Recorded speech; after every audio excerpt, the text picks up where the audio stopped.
ભાજપના ચારેય ઉમેદવારોએ ગુજરાતથી ભર્યા રાજ્યસભાના ઉમેદવારી પત્રક। મુખ્યમંત્રી ભૂપેન્દ્ર પટેલ અને સી આર પાટીલ રહ્યા ઉપસ્થિત।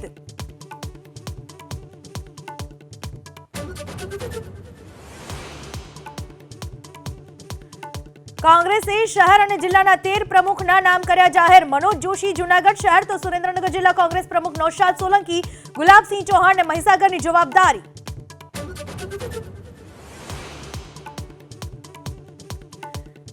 साबरकांठाना प्रांतिजमां बे जूथो वच्चे અથડામણને લઈને પોલીસ એક્શનમાં।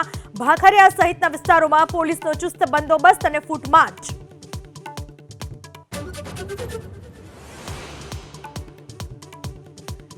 બલ્ગેરિયન યુવતીની દુષ્કર્મની ફરિયાદને લઈને ફરાર રાજીવ મોદી અમદાવાદના સોલા પોલીસ સ્ટેશનમાં થયા હાજર।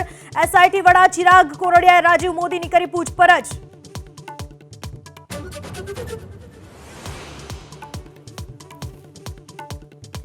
એમટીએસની ખોટમાં સતત વધારો। વર્ષ 2022-23માં 353 કરોડની ખોટ। છેલ્લા 4 વર્ષમાં ખોટના આંકડા બોર્ડમાં કરાયા રજૂ। દેવું વધીને 4223 કરોડ। ચૂંટણી બોન્ડ પર સુપ્રીમ કોર્ટે લગાવ્યો પ્રતિબંધ। કહ્યું ચૂંટણી બોન્ડ ગેરબંધારણીય અને આરટીઆઈ વિરોધી।